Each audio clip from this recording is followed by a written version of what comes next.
Benvenuti sul canale di Europass. Io sono Maurizio e insieme voleremo nei cieli d'Italia alla scoperta dei più preziosi gioielli artistici del nord del nostro paese.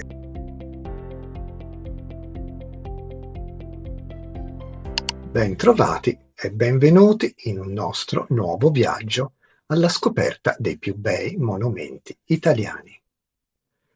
Oggi andremo nel nord d'Italia e visiteremo una regione del nord-est, il Friuli Venezia Giulia. Il Friuli Venezia Giulia è la regione più a est dello Stato italiano, del nord Italia.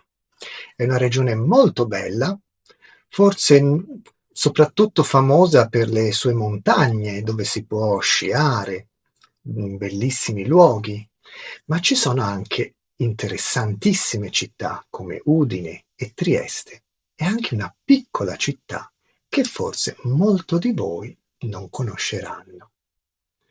Ed è la piccola città di Aquileia. Eccola qua. Aquileia si trova in una zona di pianura non troppo lontano dal mare. Infatti, vedete qua il mare Adriatico, si attraversa una laguna e poi ci troviamo ad Aquileia.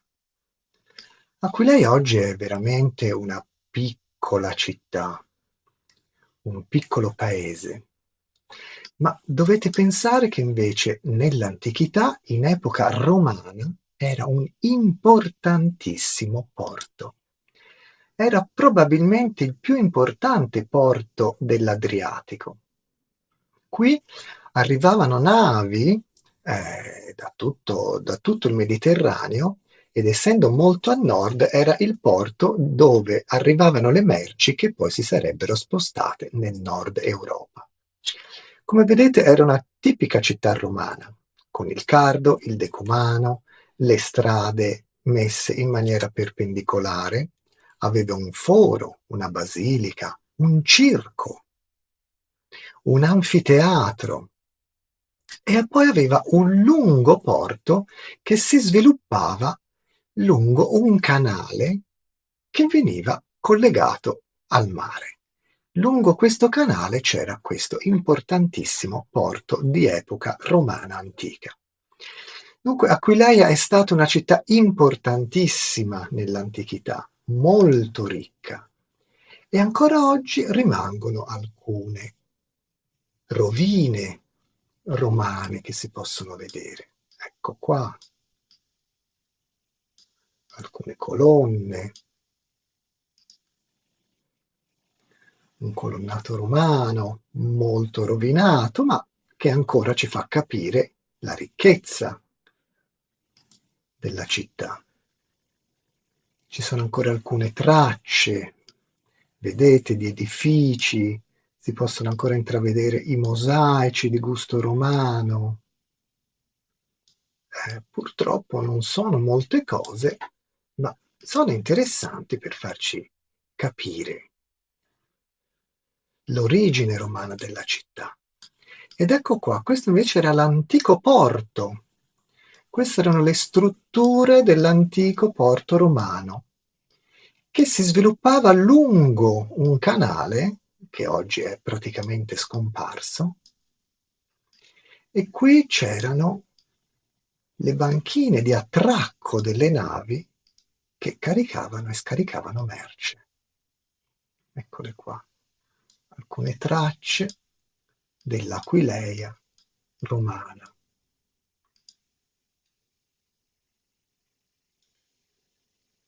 E qui si vede un canale che naturalmente non è più grande come era quello originale. Il canale originale era molto grande, da qui arrivavano le navi direttamente dal mare Adriatico e qui c'erano tutte le strutture per il carico e lo scarico delle merci.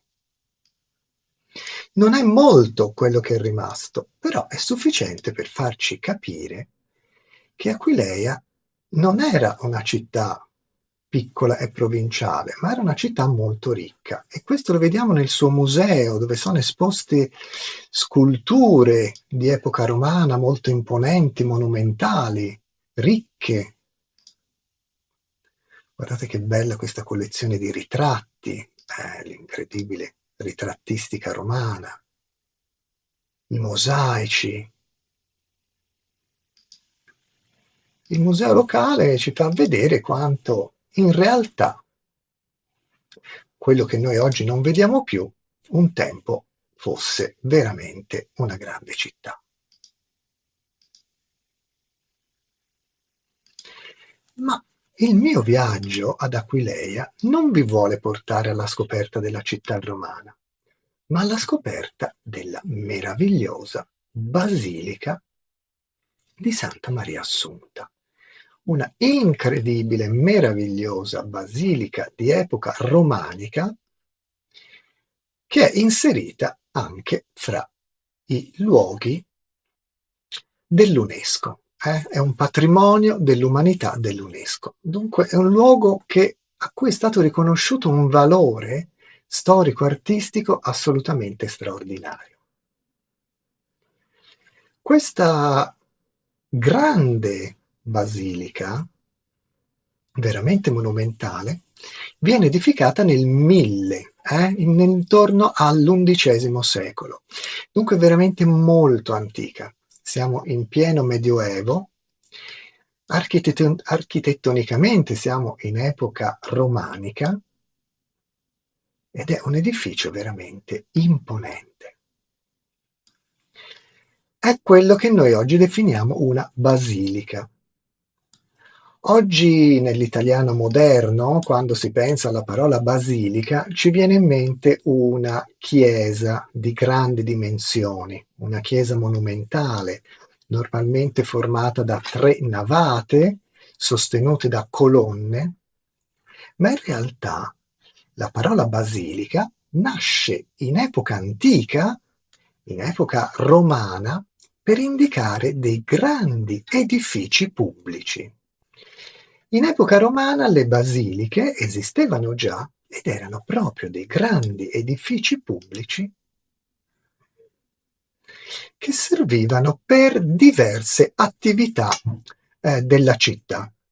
Nelle basiliche romane si tenevano incontri pubblici, si facevano addirittura dei processi, funzionavano come tribunali, servivano per manifestazione anche di intrattenimento, di spettacolo, si facevano dei mercati. Guardate, qui si vede benissimo quella che era una tipica struttura basilicale romana. Come vedete era un edificio rettangolare, aveva delle absidi alle lati e delle colonne che divideva in 3 parti, in 3 navate, la struttura. Dunque già i romani avevano inventato uno spazio architettonico di grandi dimensioni con colonne, navate e absidi. Se infatti noi guardiamo, ecco qua, anche questi sono i resti di una basilica romana.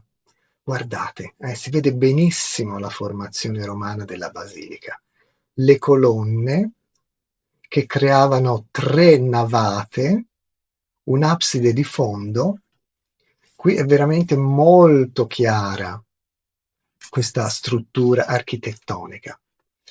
Bene, questa struttura noi la ritroviamo anche nelle chiese cristiane antiche, soprattutto quelle di epoca paleocristiana e romanica. Infatti, se entriamo dentro la Basilica di Aquileia, eccola qua, noi ritroviamo perfettamente la stessa struttura delle antiche basiliche romane.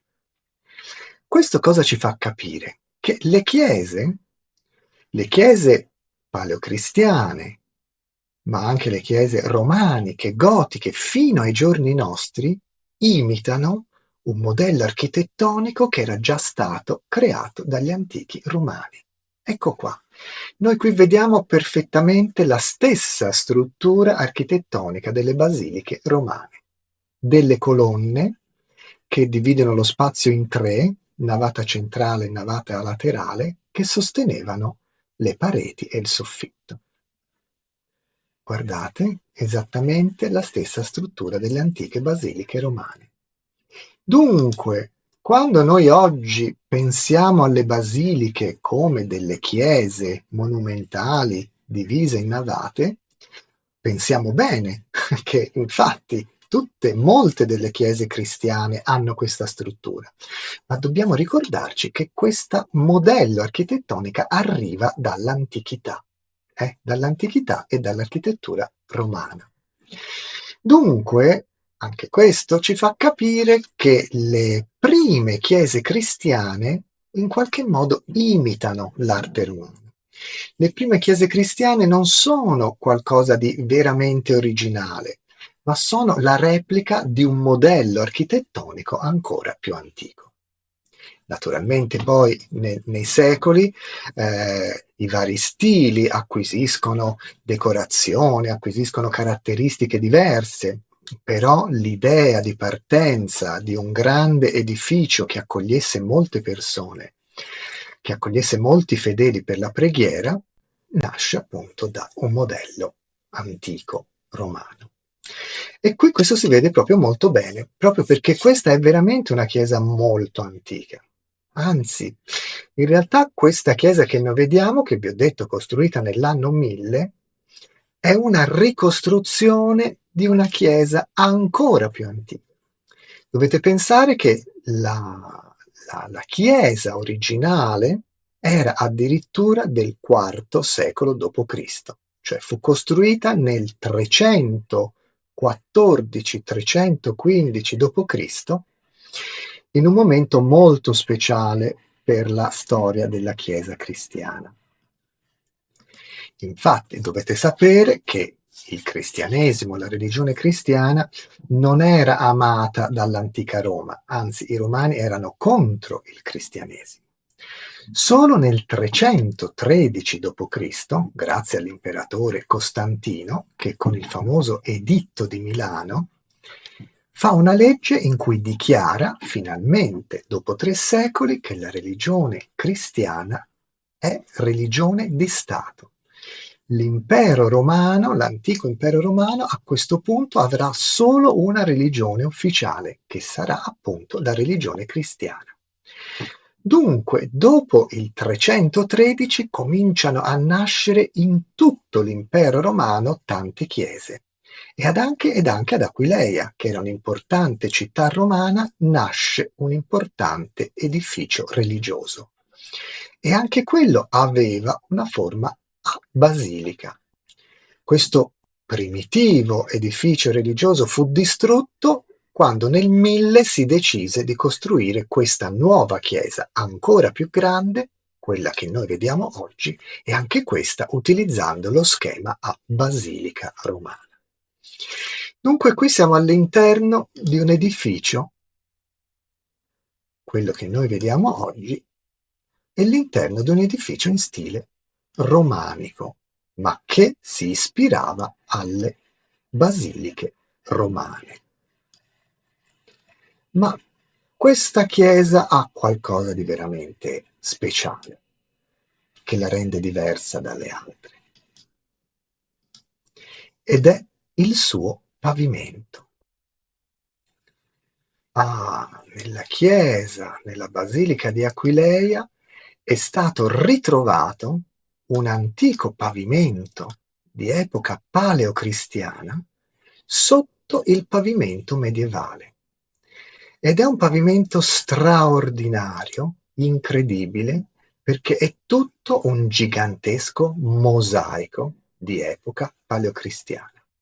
Anzi, questo è il più grande mosaico cristiano di tutto il mondo, il più grande mosaico cristiano di tutta l'arte occidentale. E questo mosaico era appunto il mosaico della primissima chiesa paleocristiana che fu costruita. La chiesa costruita nel IV secolo d.C., si calcola che sia stata costruita più o meno nel 314-315, dunque è un meraviglioso esempio di mosaico paleocristiano. Sono più di 700 metri quadri e questo lo rende veramente un qualcosa di unico al mondo. Questo mosaico si è salvato perché sopra questo è stato costruito il pavimento della nuova chiesa romanica nel 1000.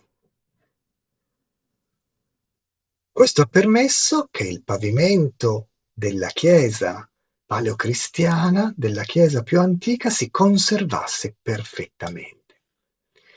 Ed è un mosaico molto interessante, perché si vede ancora la tecnica tipica del mosaico romano. Infatti siamo ancora, l'impero romano ancora esiste, l'arte romana non è scomparsa, dunque anche la tecnica del mosaico romano la ritroviamo in questo mosaico di stile paleocristiano. Ma sono i soggetti che cambiano completamente. Non ci sono più i soggetti pagani, i soggetti tipici dell'arte romana, ma ci sono soggetti di gusto cristiano. C'è tutta una simbologia cristiana della religione che era da poco diventata religione di Stato. È bello vedere in questo pavimento ci sono ancora dei ritratti, vedete? Sicuramente ritratti di fedeli cristiani che avevano pagato, che avevano sponsorizzato questo pavimento così incredibile. Dunque questi volti, guardate che belli, qui si vedono bene i colori originali, colori molto vivi. Per fortuna tutte queste tessere di marmo colorato, di pietre colorate o di vetro hanno mantenuto naturalmente il suo colore originale e oggi possiamo rivedere questo pavimento nei suoi colori così brillanti, così ricchi. Ed è incredibile vedere questi ritratti di persone morte quasi 2000 anni fa, che ancora oggi ritornano e si presentano. I fedeli che probabilmente avevano pagato per questo pavimento e che si facevano ritrarre, un po' per eternizzare la loro fede e il loro contributo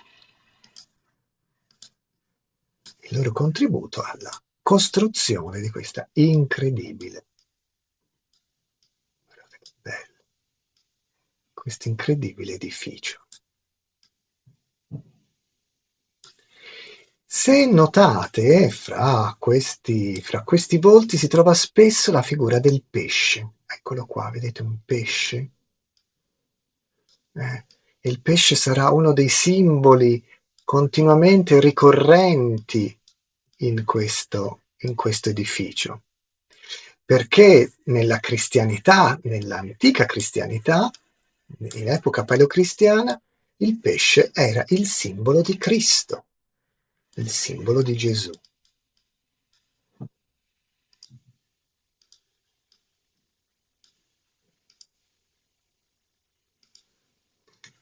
Ma spostiamoci, andiamo in un altro punto del mosaico, ecco qua. Ecco qui bellissimo, si vede proprio una scritta con una dedica proprio a chi fece costruire in quegli anni la chiesa e il pavimento.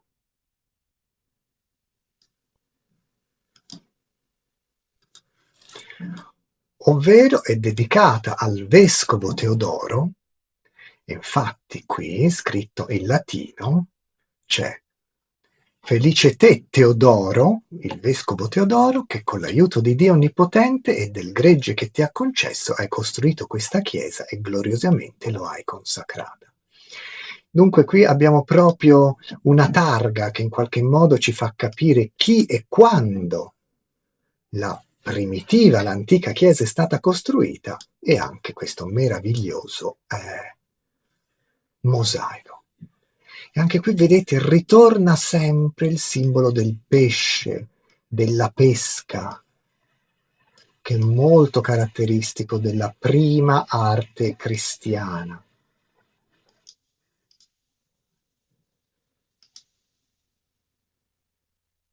Eccolo qua, qui si vede molto bene con i colori originali, la targa che parla del vescovo Teodoro e queste scene di pesca con questi angioletti che pescano in un mare di pesci. Guardate che meraviglia, i colori incredibili. E tutto il pavimento è pieno di simbologie di tipo cristiano. Per esempio, questa è una scena famosissima. Vedete questo mostro, questa specie di mostro marino che mangia una persona. Ecco, anche questa è una storia biblica, è la storia di Giona. Giona, che fu un profeta ebreo, che si dice che fu mangiato da un mostro marino. Infatti qui si vede il momento in cui il mostro si mangia Giona.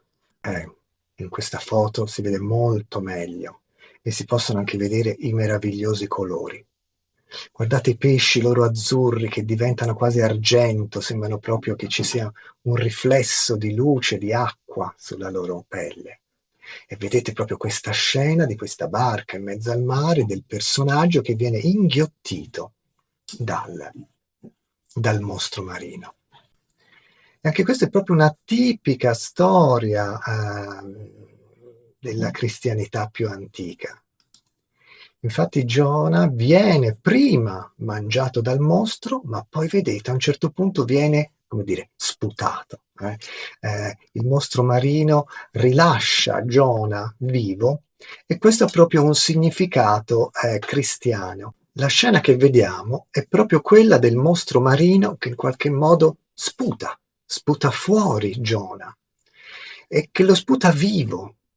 Dunque il significato religioso di questa storia è proprio quello della rinascita, della resurrezione, che è un tema proprio tipico della cristianità. La rinascita dopo la morte, la resurrezione dopo la morte. Giona che viene inghiottito dal mostro e sicuramente muore in questo, ma che invece viene sputato e riportato alla vita. Dunque vedete anche qui tutta la simbologia cristiana in questi mosaici dall'aspetto quasi romano, ma non più dai soggetti romani. I soggetti invece di questo mosaico sono tipicamente cristiani. Guardate anche qui che bello, questi pesci diversi. Proprio la varietà. Anche qui far vedere tutti questi pesci era in qualche modo dire come la natura è varia. Ma chi ha creato la natura? La natura è stata creata da Dio, secondo i cristiani. Dunque era come dimostrare la fantasia, la creatività della creazione di Dio, mostrare la meraviglia della creazione di Dio. Dio ha creato tutto questo, anche tutta questa incredibile varietà di pesci. Dunque in qualche modo si voleva anche qui stupire chi guardava questi mosaici e mostrare tutta la varietà, l'incredibile varietà della creazione di Dio.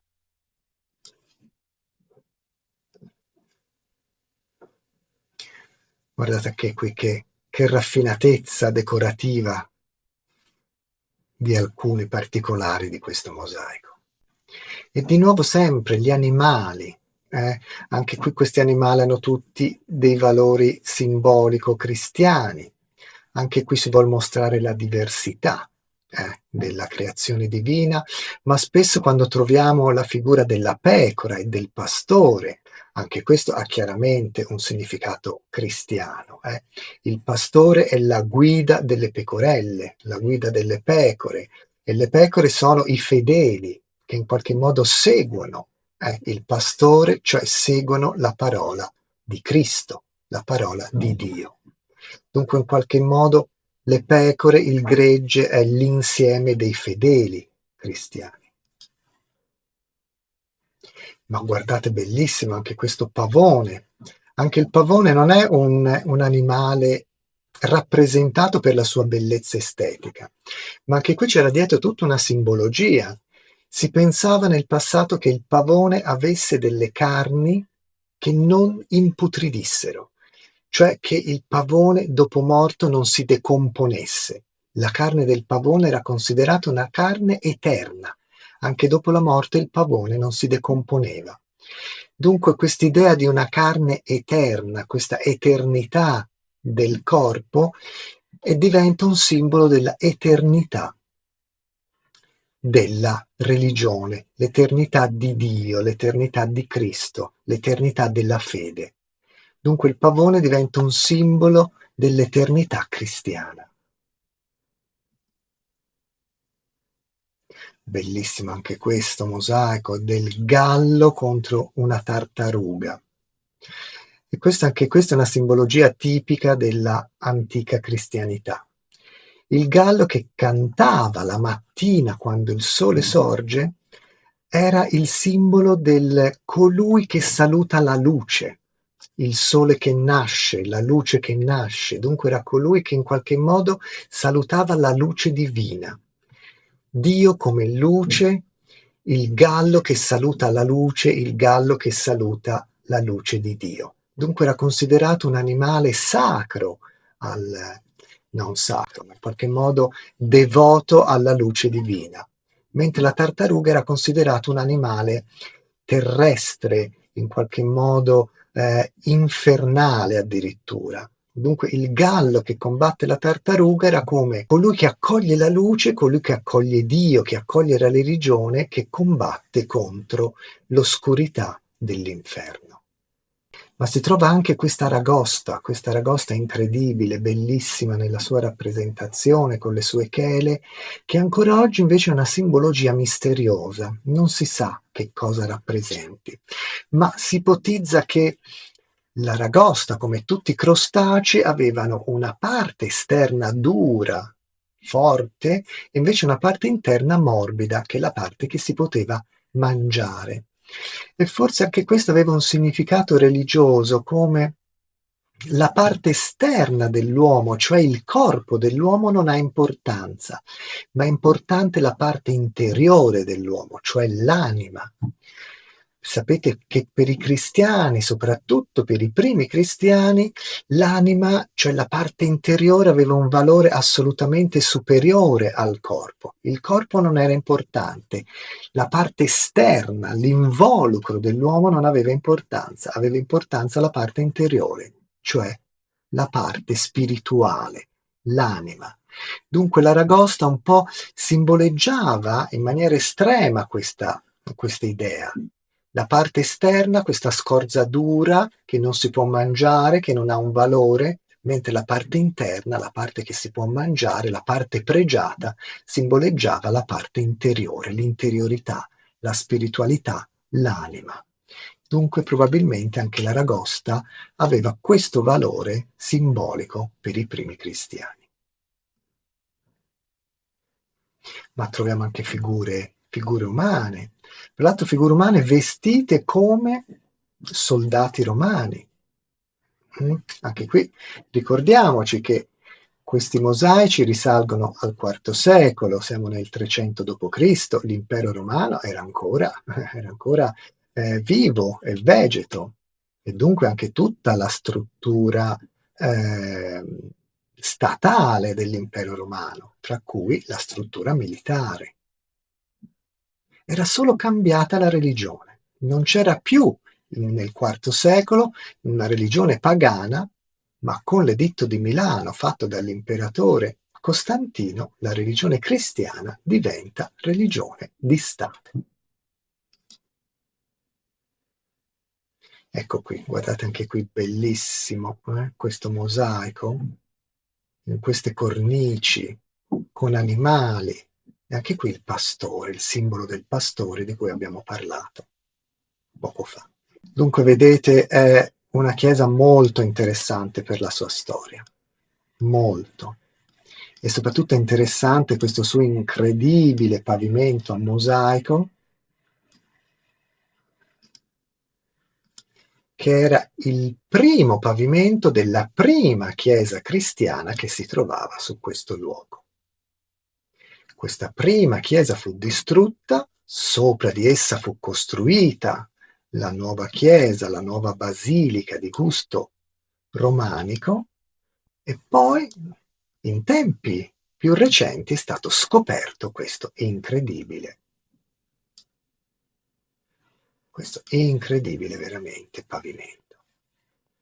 Questo però non significa che la chiesa romanica non sia interessante, è interessantissima, è bellissima, soprattutto per le sue dimensioni, per la sua struttura tipicamente a basilica, per il soffitto dalla forma così particolare, costruito addirittura dai veneziani, che vennero fino ad Aquileia a costruire questo particolarissimo tipo di soffitto.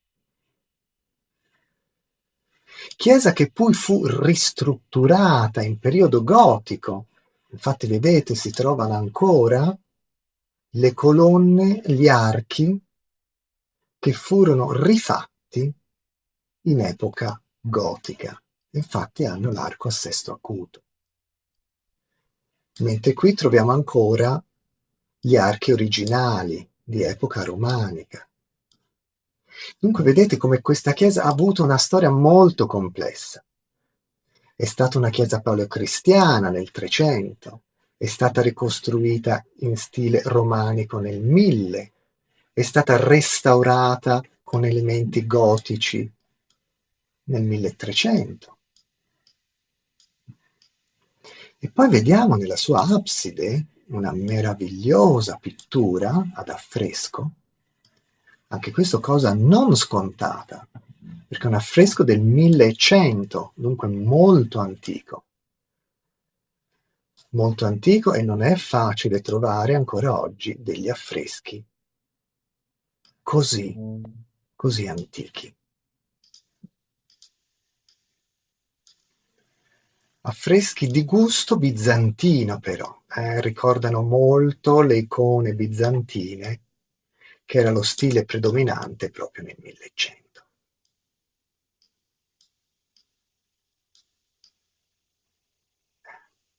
Da qui c'è una panoramica di tutta la chiesa.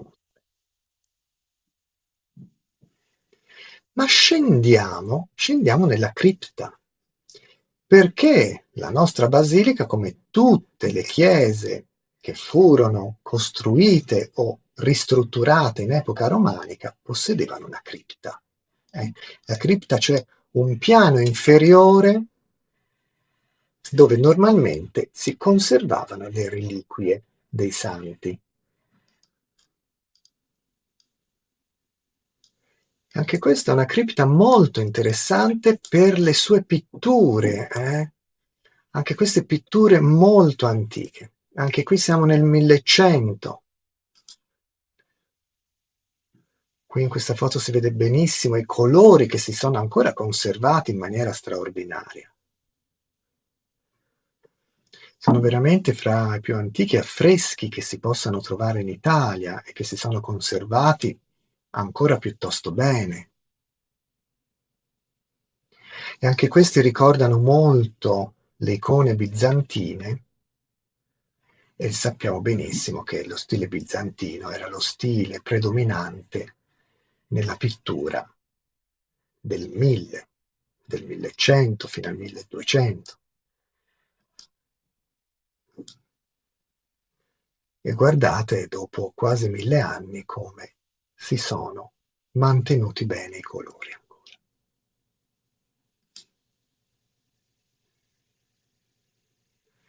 Ma la nostra passeggiata alla Basilica di Aquileia non può terminare senza aver dato anche un'occhiata al battistero. Eccolo qua. Il battistero esterno, purtroppo molto rovinato. Vedete? Vedete, manca la cupola che è crollata. I battisteri, come Tutti i battisteri avevano una forma ottagonale, perché l'8 era considerato un numero sacro. Ricordatevi che se il numero 8 lo inclinate, lo mettete in orizzontale, diventa il simbolo dell'infinito.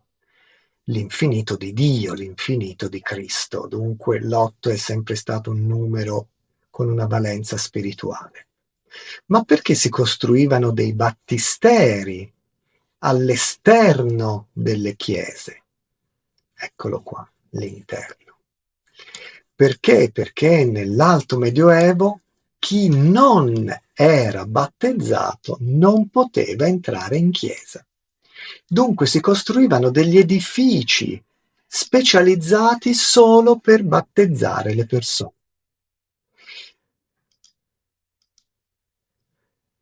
Le persone non battezzate potevano entrare nel battistero, si facevano battezzare, a quel punto diventavano dei veri cristiani e potevano entrare in chiesa. Ecco perché si costruivano questi edifici esterni alle grandi chiese per poter battezzare le persone, farli entrare nella comunità cristiana e poi dargli la possibilità di entrare veramente in una chiesa. Come vedete, questo battistero manca del soffitto, sono rimaste le colonne che sostenevano la cupola, però è rimasta al centro la vasca per battezzare. Perché se oggi si battezzano le persone solo bagnando la testa da una piccola fonte, nel passato le persone venivano immerse completamente dentro l'acqua in una vasca, nello stesso modo con cui Cristo fu battezzato nel fiume Giordano da Giovanni Battista. Dunque il rito del battesimo era un rito molto importante, proprio con questa immersione completa in queste vasche del fedele che si bagnava completamente, si battezzava e veniva a entrare nella comunità dei cristiani.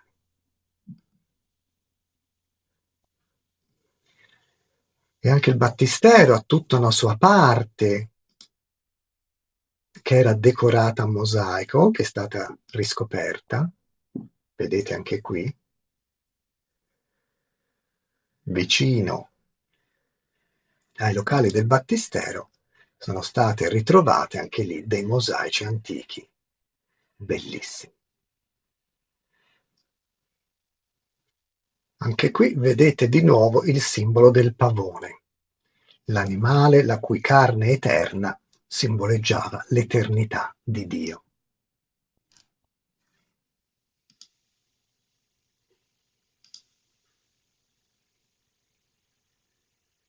Ma eccoci qua. Ritorniamo nel piazzale antistante la basilica, il suo maestoso campanile, la chiesa imponente, il battistero, e con questa splendida vista d'insieme del campanile, della incredibile basilica romana e del battistero, vi ringrazio della vostra attenzione, della vostra partecipazione, spero di avervi interessato, vi saluto, alla prossima.